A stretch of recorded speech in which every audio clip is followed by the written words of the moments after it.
कभी नरम नरम, कभी गरम गरम, कभी नरम गरम नरम गरम।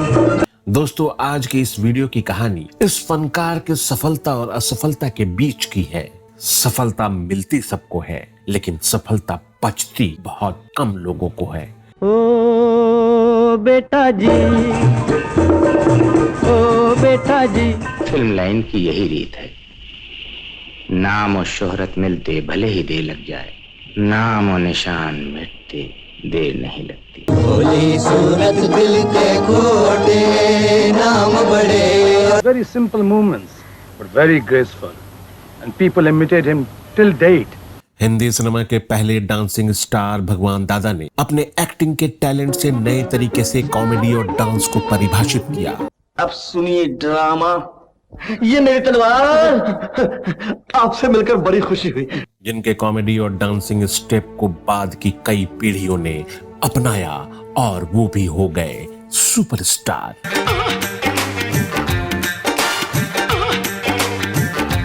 मेरी जहाँ प्यार में घर बार भी नीलाम होता है। जिस फनकार की सफलता का पाचन तंत्र सही है, तो वो सिनेमा के समुद्र में लगातार गोते लगाते रहेंगे। यानी हिंदी में कलाकार, उर्दू में अदाकार, अंग्रेजी में आर्टिस्ट। किस्मत की हवा कभी नरम कभी गरम। He comes to rescue to most of the non-dancing actors. लाखों में तू एक ही जान जिगर है। Bhagwan has been great as far as dance is concerned. प्यार को मेरे किसने पुकारा, जब शम्मा ने पुकारा तो परवाना आ गया। लेकिन अगर उसी फनकार का सफलता का पाचन तंत्र खराब हो गया, तो उसकी हैसियत सिनेमा के समुद्र तट पर पड़े उस रेत के समान है, जिसे समुद्री धाराएं कभी भी अपने चपेट में ले सकती हैं। कलाकार को सबसे पहले अपनी मूछें मुंडवानी पड़ती है। जी हाँ दोस्तों, आज के इस वीडियो में हम बात करेंगे actor, director, fighter, super dancer भगवान दादा की। जानते हो उस वक्त मैं क्या कहूँगा? क्या कहोगे? मैं कहूँगा गेट आउट। दोस्तों, आज के इस वीडियो की कहानी जिस फनकार ने अपनी सफलता से सफलता के सारे कीर्तिमान तोड़ दिए। ये फिल्म जरूर बनेगी, किसी बड़े हीरो के बिना बनेगी, लेकिन गीता वाली के बिना नहीं। अच्छा, फिर जाइए बर्तन धोइए।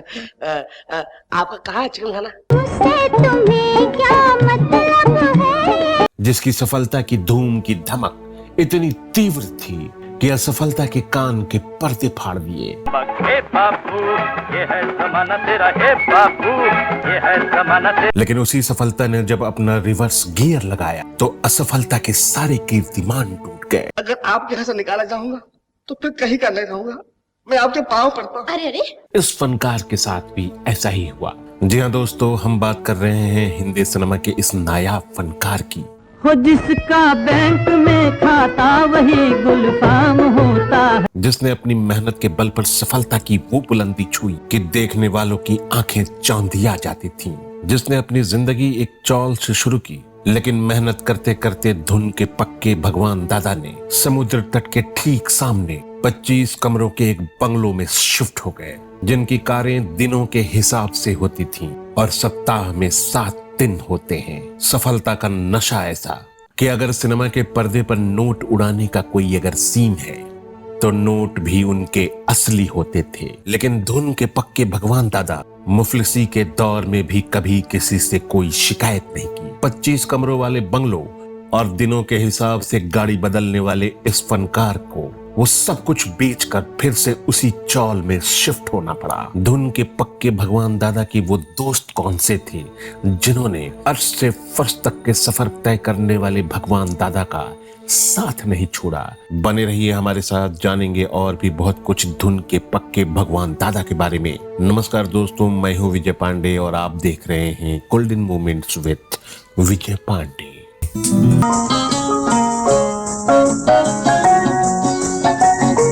दोस्तों, भगवान दादा के बारे में बताने से पहले आपको सबसे पहले ये जानना जरूरी है कि हिंदी सिनेमा के पहले डांसिंग स्टार ने हिंदी सिनेमा को क्या दिया। वो भगवान दादा ही थे जो संगीतकार सी रामचंद्रन को फिल्मों में मौका दिया, जिन्होंने बाद में 100 से भी ज्यादा फिल्में की। ऐ मेरे वतन के लोगों और ये जिंदगी उसी की है जो किसी का हो गया जैसे आइकॉनिक गाने उन्होंने संगीतबद्ध किए। वो भगवान दादा ही थे जो हिंदी फिल्मों के पहले एक्शन हीरो थे।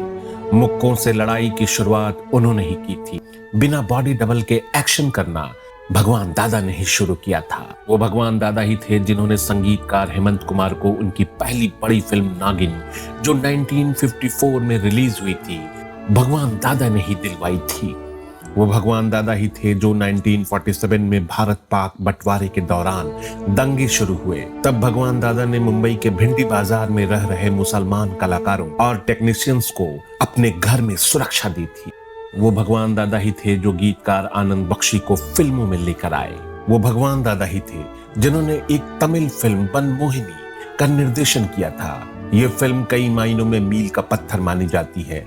इस फिल्म में मुख्य भूमिका एक हाथी चंद्रू और श्रीलंकाई अभिनेत्री के थौमनी देवी ने की थी। ये पहली फिल्म थी जिसे किसी हाथी को क्रेडिट्स में प्रमुख रखा गया था। वो भगवान दादा ही थे जिन्होंने भारतीय सिनेमा की पहली हॉरर फिल्म भेदी बंगला 1949 में बनाई थी।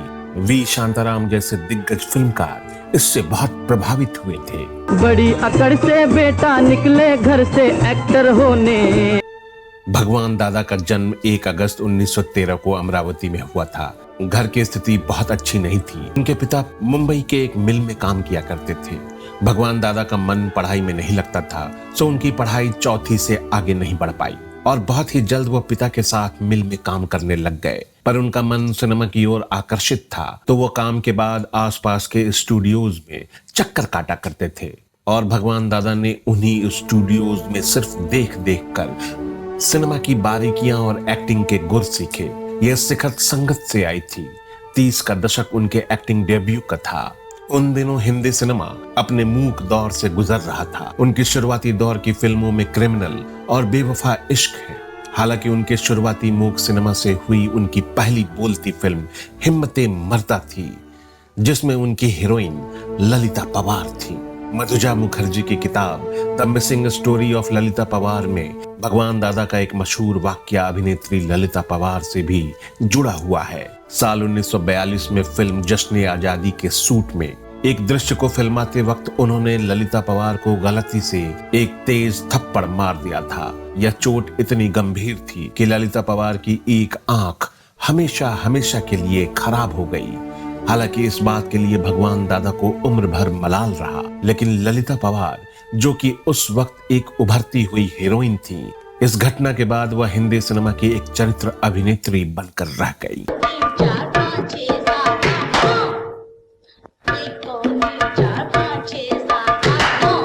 हिंदी फिल्मों के शोमैन राज कपूर भगवान दादा की प्रतिभा और लोकप्रियता से प्रभावित थे। उन्होंने ही भगवान दादा को सामाजिक संदेश वाली फिल्में बनाने का सलाह दिया था। भगवान दादा ने 1951 में अपनी मशहूर फिल्म अलबेला बनाई, जिसमें गीता बाली उनकी हीरोइन थी। शुरुआती दौर में गीता बाली ने भगवान दादा की कद काठी और लुक्स को लेकर उन्होंने इस फिल्म को करने से इनकार कर दिया था। कोई बड़ा हीरो आपकी कहानी सुनकर हाँ कह देता है तो मैं जरूर सुन। लेकिन बाद में वही गीता बाली भगवान दादा के मेहनत और उनके जुनून को देखकर उन्होंने फिल्म अलबेला में काम करने की हामी भर दी। किसी बड़े हीरो के बिना बनेगी, लेकिन गीता वाली के बिना नहीं। और फिल्म अलबेला ने भगवान दादा को सफलता के 7वें आसमान पर चढ़ा दिया। इसकी लोकप्रियता भारत के पार अफ्रीकी देशों तक पहुंची। फिल्म अलबेला ने उनको खासी शोहरत, पैसा, गाड़ी, बंगला सब कुछ दिया। इस फिल्म के गीत खासे मशहूर हुए, जो आज भी लोगों के जुबान पर चढ़े हुए हैं। भोली सूरत दिल के खोटे, धीरे से आ जा रे अखियाँ, मेरी जा प्यार में घर बार भी नीलाम होता है। भगवान दादा अपने आप में फिल्मों के एक टोटल पैकेज थे। उनकी सिनेमाई यात्रा के पड़ाव में मुख्य अभिनेता, चरित्र अभिनेता, नर्तक, एक्शन स्टार, लेखक, निर्माता, निर्देशक तक की भूमिकाएं हैं। सिनेमा के अपने बेहतर दिनों में उन्होंने चेंबूर में जागृति फिल्म स्टूडियो की स्थापना की थी। अल्प समय के लिए ही सही, वह वाकई किस्मत के धनी थे। जिनके लिए सिनेमा पैशन था, और इसी पैशन के लिए मेहनत करते हुए दादर के लालू भाई मोशन चौल वाया परेल के मिल से चलकर जुहू के अपने 25 कमरों के बंगले और 7 शानदार मोटर कारों के मालिक भी बने। लेकिन इस फिल्म इंडस्ट्री का एक अजब ही ढंग है। यह सब 4 दिन की चांदनी की तरह थी जो आई और चली गई। फिल्म अलबेला के बाद की कहानी भगवान दादा के लिए बहुत ही पीड़ादायक रही। इसके बाद उन्होंने गीता बाली के साथ ही झमेला और लाबेला बनाई। यह दोनों फिल्में बॉक्स ऑफिस पर अंधे मुंह गिरी। बाद में उन्होंने एक फिल्म किशोर कुमार के साथ बनाने की शुरुआत। सुन प्यारे कहो प्यारे मत वाले गाले तू खुशी का राग हंसते रहो, पर यह फिल्म पूरी नहीं हुई। यही फिल्म हंसते रहो इनके लिए अधिक रुलाने वाली भी सिद्ध हुई। अपनी पिछली फिल्मों की असफलताओं से भगवान दादा इतने बिखरे कि सबको हंसाने वाले इस नायक का बंगला, उनकी सभी गाड़ियां बिक गईं। यहां तक कि उन्होंने अपनी आइकॉनिक फिल्म अलबेला के प्रिंट तक गिरवी रखने पड़ गए। जिंदगी जुए और शराब की संगत में ऐसी पड़ी कि उनको दादर के उसी लालू भाई मोशन चौल में जाना पड़ा, जहां से इनकी सिने यात्रा शुरू हुई थी। और कालांतर में सिनेमा का यह चमकीला सितारा धूसर होकर अपने जीवन यापन के लिए सिनेमा के छोटे से छोटे किरदार जैसे ड्राइवर, वेटर, हवलदार, चौकीदार, नौकर, डांसर, मुंशी आदि का किरदार निभाने लगे। किस्मत की बातें तो किस्मत ही जाने, ओ बेटा जी। भगवान दादा की अंतिम फिल्म 1996 में आई लॉरेंस डिसूजा की माहिर रही। भगवान दादा के साथ भले ही हिंदी सिनेमा जगत ने न्याय ना किया हो, पर मराठी सिनेमा इंडस्ट्री ने अपने तरीके से इस हरफन मौला कलाकार को सिनेमाई श्रद्धांजलि दी है। मराठी फिल्मों के निर्देशक शेखर सारतंडेल ने उन पर एक अलबेला नामक बायोग्राफिकल फिल्म बनाई और विद्या बालन ने गीता बाली की भूमिका निभाई। भूली सूरत दिल के खोटे नाम बड़े और दर। भगवान दादा के वर्किंग स्टाइल को मीडिया ने काफी तरजीह दी। जब उनके डायरेक्शन की एक फिल्म में एक सीन में पैसों की बारिश दिखानी थी, इसके लिए उन्होंने असली नोटों का इस्तेमाल किया था। भगवान दादा Hollywood film actor Douglas Fairbanks के बहुत बड़े प्रशंसक थे। डगलस से ही प्रेरित होकर भगवान दादा ने अपनी फिल्मों में बॉडी डबल के बजाय अपना स्टंट खुद किया करते थे। उनके द्वारा किए गए स्टंट इतने असली लगते थे कि राज कपूर तो उन्हें इंडियन डगलस कहकर पुकारते थे। मीडिया रिपोर्ट्स की माने तो भगवान दादा के इस खराब हालत के जिम्मेदार किशोर दा थे, क्योंकि गायक किशोर कुमार के नखरों के चलते फिल्म हंसते रहना कभी पूरी नहीं हो सकी थी। नतीजा ये हुआ कि भगवान दादा को अच्छी खासी चपत लग गई। भगवान दादा के आखिरी वक्त में ज्यादातर लोगों ने उनका साथ छोड़ दिया। केवल संगीतकार सी रामचंद्र, एक्टर ओम प्रकाश और गीतकार राजेंद्र कृष्ण साथ रहे, क्योंकि ये वो पक्के दोस्त थे जो 25 कमरे वाले बंगले में रह रहे भगवान दादा या चौल में रह रहे भगवान दादा से मिलने आते थे। 4 फरवरी 2002 को हार्ट अटैक से भगवान दादा का निधन हो गया। भगवान दादा के निधन पर प्रधानमंत्री अटल बिहारी वाजपेयी ने अपना शोक संदेश जारी किया था। हिंदी सिनेमा के इस करिश्माई फनकार को हमारा सलाम। ओ बेटा जी, ओ बेटा जी। फिल्म लाइन की यही रीत है, नाम और शोहरत मिलते भले ही देर लग जाए, नाम और निशान मिटते देर नहीं लगती। दोस्तों, हमारा ये वीडियो आपको कैसा लगा हमें कमेंट बॉक्स में जरूर बताइएगा। आपका फीडबैक हमें लगातार मेल पे प्राप्त हो रहे हैं और फरमाइशें भी। यूं ही आप अपना प्यार बनाए रखें। अब अपने दोस्त और होस्ट विजय पांडे को दीजिए विदा। अगले वीडियो में हम फिर बात करेंगे ऐसे ही किसी नायाब फनकार के नायाब किस्से की। तब तक के लिए नमस्कार, धन्यवाद, शुक्रिया। और आप देख रहे हैं golden moments with Vijay Pandey.